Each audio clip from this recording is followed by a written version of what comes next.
Hey there, Heather, ho there. It's Jeff Cutter Diamond and welcome you to a very special Degrassi video. This is not really to do with a poll video or Degrassi unpopular opinion / hot take or anything to do with a playlist. This is a honest, good to wholesome episode of Degrassi. I am going to read to you the plot lines of the first ever Degrassi Next Generation episode because 20 years ago today, on October the 14th, Canada got to see the Degrassi's new generation. So a little bit of background on how Degrassi got the next generation. Degrassi actually started out, and people forget about this, as a show called Kids of Degrassi Street, in which every year there would be 2 or 3 episodes about certain people's problems and all that. So there weren't too many episodes on that. However, it spun into Degrassi Junior High back in 1987. And Degrassi Junior High brought the trials and tribulations of students from grades 7 to 9 in the middle school era that, they had their issues. Like Stephanie trying to act grown up, trying to be promiscuous a bit. Fola dealing with the fact that she has to deal with her overprotective Greek father, or no, Eastern European father. Joey trying to get people into certain situations with Snake and Wheels. Well, Wheels finding out that he was adopted, that his parents are not his real parents. And of course, the major storyline, Spike getting pregnant in the first season and then having to deal with the kid alone after Shane doesn't really help much in all that. Although it must be said that Shane's parents basically are one of the biggest banes to this whole situation. But the fact of the matter is, junior high had teen pregnancy, and it was like, holy crow. And this is the 1980s. Things were different. Like Spike was kicked out of school because the parents told Mr. Lawrence that they would not have their students at a school which Spike would attend to. So Spike had to be booted and all that, despite some objections. So junior high brought us a lot of good characters and all that, alongside Degrassi High, because they spun off junior high into high, and then we got to see more characters, like, Claude and Tessa and Tabby and Dwayne and the other guy that they hung out with, and, Maya in the wheelchair, Maya, a lot of characters, Simon and Alexa, what is Lucy's boyfriend's name? Cobra? I don't know. He had the weird name. Oh, Bronco. That's it, Bronco. So, yes, we got to see some different stuff about high school life. And, and then Degrassi High being shut down because of its terrible infrastructure. So, after that, they did the famous Schools Out movie in 1992, and it was groundbreaking. It was the first time on Canadian TV that someone said the word fuck, and it was done twice. Snake did it the first time, saying that you fucked Tessa Campanelli, and so did Caitlin, saying that. So anyway, those two things that's withdrawn, that we got a little bit of closure of the Degrassi High characters. Alexa and Simon's wedding and all that. Lucy inviting people to a party at her parents' cottage. Someone almost drowning. I think Allison either helped her or was the one drowning. I don't know who it was. I think it was Kathleen who almost drowned. But no, I don't know. But anyway, and then we find out about Wheels' demise. Wheels seemed to be a person, all that. And of course, losing his adoptive parents in a crash. He's been slowly declining, even, being with his grandmother. And then all of a sudden, it's like he drinks all the time, even though that he does tell Snake and Joey that he doesn't want to drink because his adoptive parents died by way of a drunk driver. So, so Wheels went downhill, and then Wheels was drunk, but Lucy asked him to drive for chips, and then, of course, he causes a car crash. Wheels is put in prison. He tries to beg Joey Joey for help and all that, but Wheels got sentenced to time in prison and all that, like 8 or 9 years, and then it falls down flat. And then we didn't really hear about Degrassi and all that.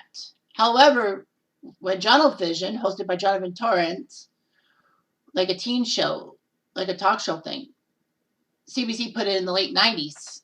One of the topics was about Degrassi and the fact that, they wanted a Degrassi reunion.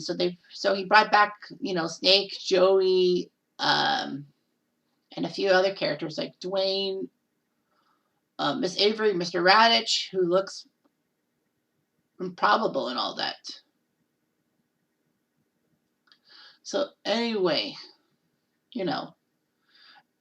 Maya, Yak, Arthur, I think was in that one. But anyway, yeah, there was a lot of people. And people came all the way some came from the States to see this reunion. And they threw out some Degrassi ideas like, probably be in a nursing home or like in their adult lives, how they would deal with things. And then the idea was pitched about Spike's daughter, Emma, and the fact that Emma will probably be going into middle school around 2001. So they decided to do a show based off of Spike and Emma. And when CTV did this, this is Canadian, remember, it was amazing. CTV got the rights instead of CBC. But anyway, the US got the show July 1st, 2002 on Canada Day, but the first Canadian air date was October 14th, 2001. So anyway, the series premiere commences in Emma's room when she and her best friend Manny are reading a thank you email from Emma's internet pen pal Jordan about the doing an environmental project. Spike reminds Emma and Manny that they need to leave, and JT's waiting for them. So Emma, Manny, and JT arrive at Degrassi Community School and are asked to drop off a series of boxes by Spike, as the school will be opening in a few days. JT has a lot of boxes, but Emma and Manny are talking about Jordan and his environmental efforts. After one box gets broken open, there's a picture of the Sit Remedy with Wheels, Snake, and Joey, and Emma talks about some strange things. However, Joey is bald in the modern day. He's a car salesman trying to sell a car to Lucy Fernandez. She's skeptical of the car's performance, and she needs to move to New Mexico in a more adequate vehicle. And Joey convinces Lucy to try it out during the trip to the Degrassi Community School for their school reunion. And Angie, Joey's little daughter, comes up reminding Lucy that Joey was unconfirmed for the reunion, and that's been a year since Joey's wife Julia passed away. And Lucy believes that Julia would be upset if she thought Joey was cutting himself off from people. But Joey does it all that. So Emma, Manny, and JT at the empty school find a more mature Snake, who's now teaching at Degrassi Media, to give the boxes to. Snake reacquaints of Emma and reminisces some of his high school life by taking Joey's fedora from JT. And they wander to school. So they soon discover the new computer lab. Emma decides to check Jordan's new email. And then when they see Radich, who's now the principal of Degrassi Community School, giving a tour to Toby and his father. JT and Toby were friends from camp. And JT introduces Toby to Emma and Manny. Emma and Manny enter the computer guard and checks so that Emma could check her emails, and says that Jordan will be coming to Toronto, wants to meet Emma the next day. Anyway, Caitlin Ryan is inside a limo and talks to Keith. She's dropped off at Degrassi, and she and Snake refamiliarize themselves. Joey and Lucy also make it to the school. Caitlin and Joey talk about things and all that. Emma, Manny, Toby, and JT are in the playground with giant freezies talking about Emma's dilemma. Toby warns Emma that talking to a stranger is not the best thing and all that. Emma says she's known Jordan longer than Toby. Anyway.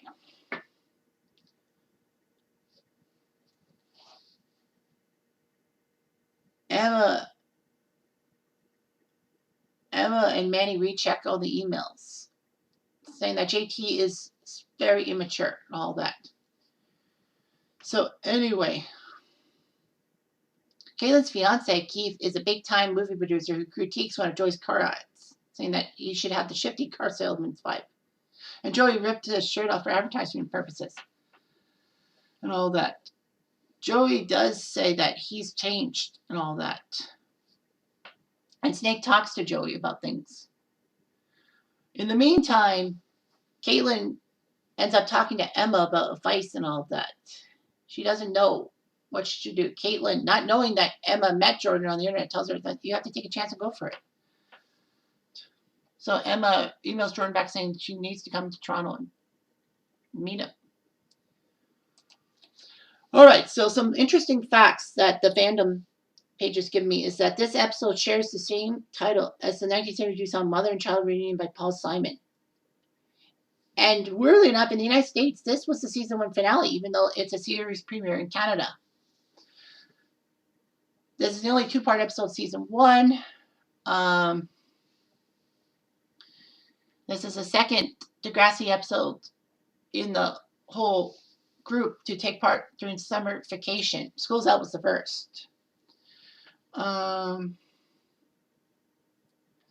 So Joey's fedora gets taken by a lot of people and all of that. So that's part 1. Let's go to part 2.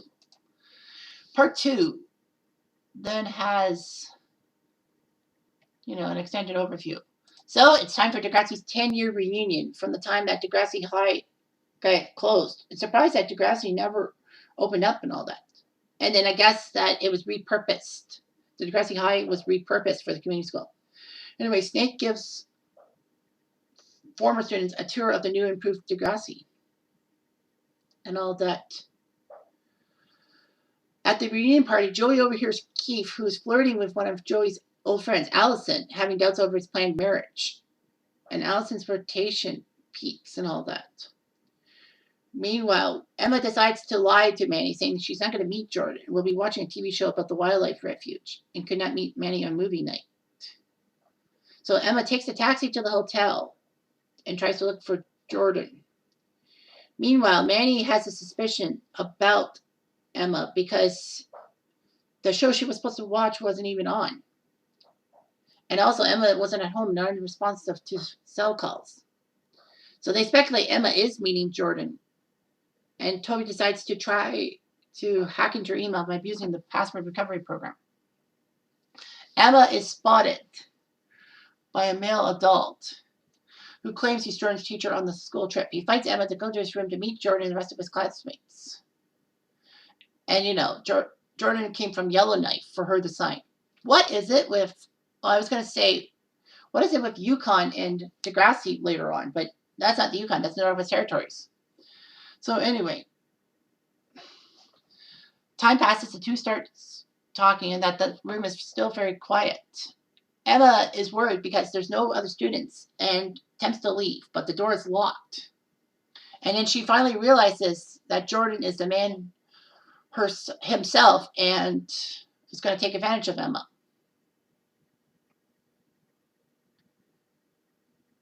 Anyway, she tries to leave, but Jordan tells Emma that if she screams, she will tape her mouth shut and then sets up a video camera to try to have him rape her.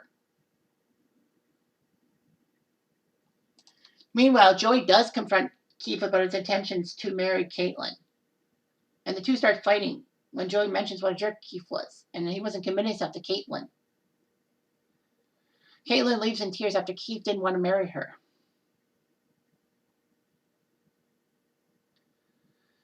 And Caitlin was upset because Keith wasn't the one confiding in Joey and all that. Joey finally opens up to Caitlin about his relationship with Julia and have a heart-to-heart discussion. Toby manages to access Emma's blog page and with the help of JT and Manny answers her secret password questions correctly and gain access to her emails.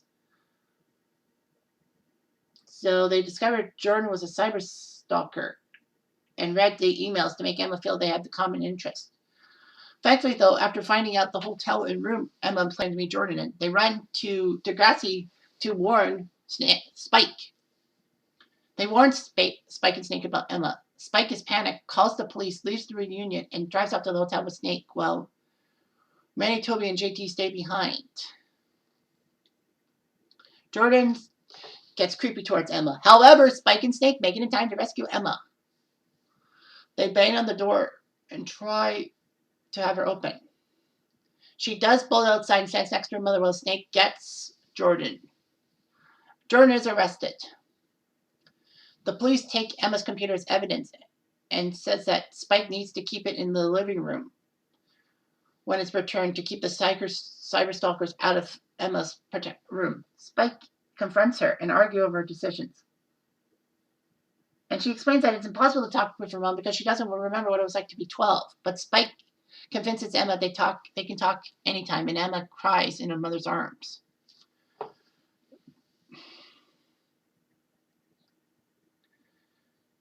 The funny thing about it, as trivia says, is that when Spike tells the police, she never says anything about Emma being in a hotel or what room she is in. And yet the police could arrive and all of that. So, anyway.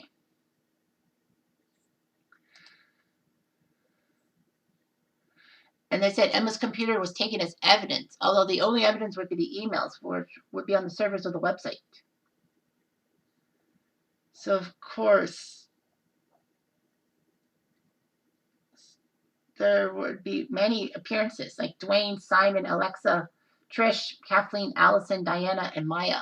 The final appearances for them. But there would be many other OGs making appearances and all that stuff. So you get the gist of the show. Now, of course, what the fandom failed to talk about, and this is very vital, is that in Canada, we got to see a scene in which Wheels, who was uninvited to the reunion, actually wants to talk to Lucy outside. Lucy, accompanied by Raditch, meet Wheels outside, and Wheels apologizes for getting Lucy hurt, in that car crash that she was blinded for a bit and she had injuries. And Wheels said, I spent a lot of time in jail thinking about what I did, and I feel terrible about everything. I know you don't want to forgive me, but I just wanted to let you know how I feel about things. I've taken my debt to society, and I just feel terrible for what I did. And then Lucy, after Wheels leaves, Lucy turns to Raditch and says, you know what? I think I feel sorry for him. Now that scene was poignant because we got to see Wheels. But the fact is, the Americans, for some strange reason, cut that out of their first run broadcast. And that's a vital scene. I mean, to see Wheels getting closure over his problems with Lucy. So anyway, yeah, so that was the first episode. And we were thinking, man, if this cyber stalking and catfishing thing, which was way big because this catfishing was actually before the catfishing phenomenon hit the lexicon about 8-9 years later. And this was 2001, by the way. So, yeah, it was hard to believe. The fact of the matter is that, it was set the stage for a lot of things. Season 1, we dealt with bullying, with drug taking, like Jimmy taking Spinner's ADD pills to try to do better in basketball and take down Sean, who is his main rival. And, of course, Ashley's ecstasy taking at the end of Season 1. Emma having maybe effects from this cyber stalking thing. Because when Liberty got comforted by Armstrong, she thought it was inappropriate. And maybe she had flashbacks to when Jordan, well, quote unquote Jordan, tried to grope her. So basically, yeah, Emma had a right to be worried. I just wish she had said something to that she got taken advantage of by a guy and she was worried that her friends were going to be taken advantage of. But of course, that narrative never hit anyone other than fans' eyes. Season 1 was great. I mean, Toby got some good storylines. JT, I don't think, did get many main storylines. Emma did. I know that. She was a protagonist, and Manny didn't really get any storylines herself. except for when she tried out for the cheerleading squad that Paige was setting up, and then all of a sudden, Emma has a fit because cheerleading is sexist and all that. And Paige said, it's not sexist. We have boys on the team. That doesn't mean anything. Sexism doesn't mean gender. Sexism means, you know, how people think of other girls and all that. So, yeah, so Emma was a pointy thing. The bad thing is that Ashley and Toby were actually going to probably be the breakout stars, and yet they really weren't. After season 1, it just fell flat. They fell flat for some reason. And I'm going to say this now. I might as well say it in this video. I believed Ashley was half black or fully black, but she wasn't. She was born to white parents, and it was like, what?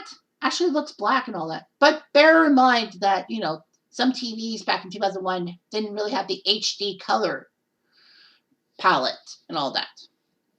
But I mean, for Ashley, this would have actually been a good thing for her. It would have been a strong black character on Degrassi, and not too many times, other than Liberty, have we seen that.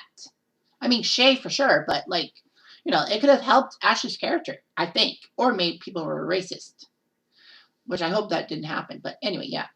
So anyway, that's a look back at the first ever Degrassi Next Gen episode ever done. So I do plan on talking about certain two-parters. I don't know if I should or not, but maybe I will, maybe I won't. Probably leaning towards not. But anyway, thanks for watching. I'm Jeff Diamond. Be sure to watch my Cutter Historical Degrassi videos. You won't be disappointed.